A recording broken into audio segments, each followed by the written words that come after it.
10 भाभियों की इकलौती ननंद। हे भगवान, सृष्टि तू अभी तक यूं ही है।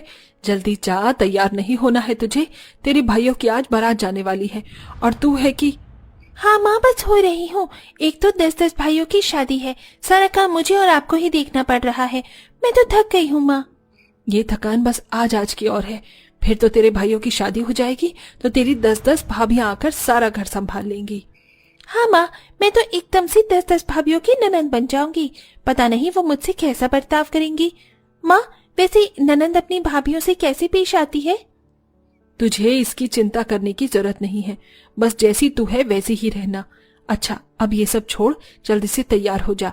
अरे नहीं, ये तो पार्लर वाली भी चली गई है, वरना उसी से बोलकर तुझे तैयार करवा देती।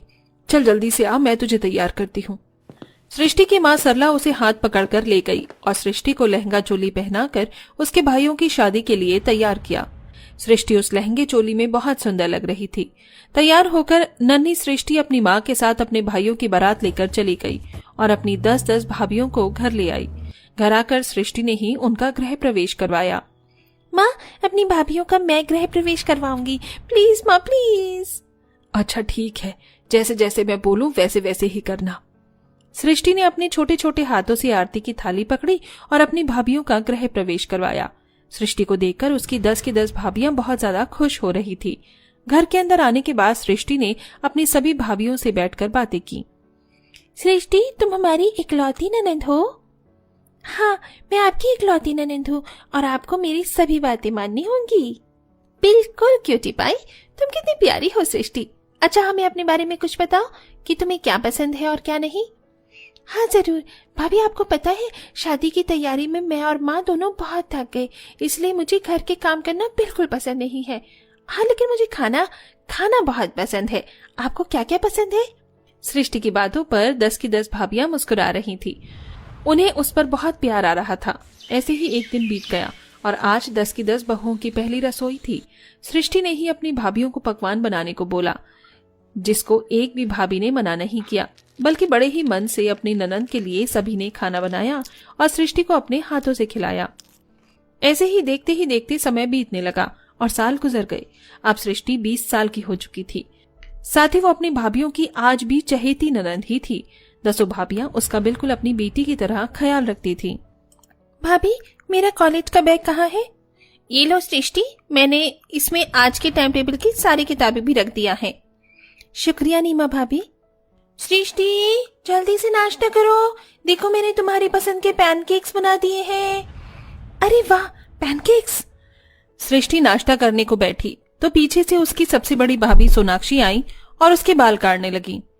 मैंने मना किया था ना कि गीले बालों से मत सोना, इस तरह बाल खराब हो जाते हैं। भाभी, मुझे ना नींद बहुत आ रही थी तो मैं इन्हें सुखाना भूल गई।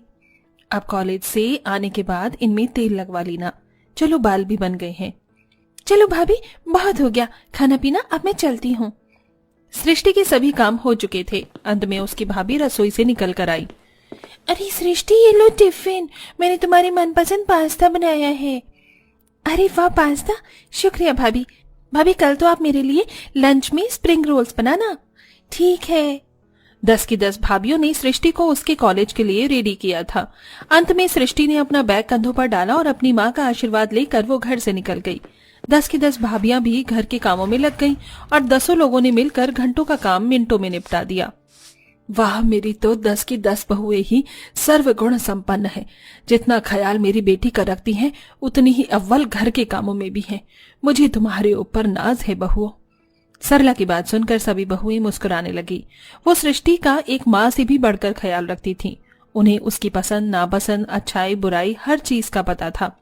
एक दिन रश्मि और मोना बाजार आई हुई थी तो उन्होंने एक बहुत ही सुंदर लहंगा देखा। देखो तो जरा मोना, कितना सुंदर लहंगा है। ये सृष्टि के ऊपर कितना अच्छा लगेगा ना। अच्छा तो लगेगा, लेकिन ये रंग सृष्टि को जरा सा भी पसंद नहीं है। वही तो, वो तो गुलाबी रंग के नाम से भी चिढ़ जाती है। चलो भाभी, इन सबको देखने से अच्छा है कि हम सृष्टि के लिए लड्डू और जलेबी लेते चले। ठीक कहा, ये चीजें उसे उतना नहीं लुभाती हैं जितना कि लड्डू और जलेबी उसे पसंद है। दोनों भाभियों ने सृष्टि के लिए हलवाई से लड्डू और जलेबी खरीद ली और घर जाकर वो सृष्टि को दे दी। वाह भाभी, आज मेरा मन यही दोनों चीजें खाने को हो रहा था। आपको कैसे पता चला? बस चल गया। अरे सृष्टि, ये क्या हालत बनाई हुई है, न बाल अच्छे से बंधे हुए हैं और न ही कपड़े ढंग के हैं। हाँ भाभी, बस आज मेरा मन नहीं था कपड़े वगैरह बदलने का। हमारी इकलौती ननंद को तो घर में रानियों की तरह रहना चाहिए।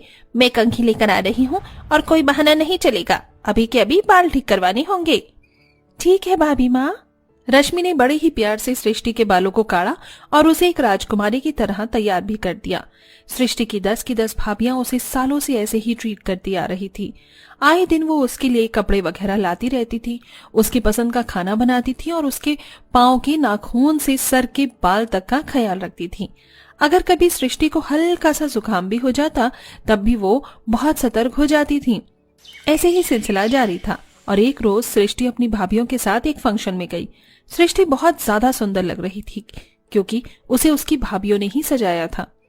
भाभी, मैं कुछ देर यहीं टहल रही हूँ, आप चिंता मत करना। सृष्टि अपनी भाभियों से अलग हो गई कि तभी उसके पास 2 लड़के आए और उसे छेड़ने लगे। अरे कहाँ जा रही हो हूर की परी? कौन हो तुम लोग? क्या चाहते हो? हमारे साथ आओ, पता चल जाएगा। वो दोनों लड़के सृष्टि को परेशान ही कर रहे थे कि तभी बाहर उसकी नीमा भाभी आ गई और उसने उन लड़कों को सृष्टि को छेड़ते हुए देख लिया। ये देखते ही नीमा का पारा चढ़ गया और वो अपनी जूती को उतारकर उन लड़कों के पास पहुंची। तुम्हारी हिम्मत भी कैसे हुई मेरी ननद के पास आने की? अरे अरे अरे, हम तो बस यहाँ। क्या कहा? रुको, अभी बताती हूँ। भाभी, इन्होंने मुझे छेड़ा। हाँ सृष्टि, इनकी तो अभी मैं क्लास लूंगी। नीमा उनके ऊपर भड़कने लगी। आवाज सुनकर बाकी की 9 भाभियां भी निकल आई और सृष्टि को रोता देख वो सब कुछ समझ गई। सृष्टि की भाभियां उससे बहुत प्यार करती थी। उन्होंने उन दोनों लड़कों को घेर लिया। आसपास के लोग उन्हें शांत कर रहे थे। अरे बहनों, इतना गुस्सा मत करो। क्यों ना करें हम गुस्सा? इनकी हिम्मत भी कैसे हुई हमारी ननंद के पास भी आने की? अरे बहन जी, हमें माफ कर दो, हमसे गलती हो गई, आइंदा ये हरकत दोबारा नहीं होगी। वो दोनों लड़के हाथ जोड़कर माफी मांगने लगे। 10 भाभियां गुस्से में तो बहुत थीं, लेकिन उन्होंने उनके एक एक चमाट लगाकर वहां से उन्हें भगा दिया। 10 की 10 भाभियां अपनी ननंद के लिए हमेशा खड़ी हुई थीं और आज की घटना ने तो ये साबित भी कर दिया था कि उन्हें उससे कितना प्यार था। सभी भाभियां सृष्टि को घर ले आईं और उसको वो सब भुलाने के लिए उन्होंने उसकी पसंद का खाना बनाया। सृष्टि ने वो खाना खाया और अपनी भाभियों को शुक्रिया कहा। शुक्रिया भाभी, मुझसे इतना प्यार करने के लिए। सृष्टि की बात सुनकर सभी भाभियां उससे लिपट गई। ये सब कुछ देखकर सरला की आंखों में आंसू छलक गए। सृष्टि बड़ी होती जा रही थी। जब तक उसकी शादी नहीं हुई, उसकी भाभियों ने उसे अपनी बेटी से भी बढ़कर पाला और फिर अच्छा लड़का देखकर उन्होंने उसकी शादी कर दी। सृष्टि की शादी के बाद भी वो सब उसे बहुत याद करती थी और जब भी वो मायके आती उसे कोई कमी महसूस नहीं होने देती थी। ये था 10 भाभियों का अपनी इकलौती ननंद के लिए प्यार, जो हमेशा एक जैसा था। दोस्तों, क्या आपके घर में भी इकलौती ननंद या सृष्टि की ही तरह प्यार देने वाली भाभियां हैं और इस कहानी से आपको उनकी याद आई या नहीं? हमें कमेंट बॉक्स में बताना न भूलें।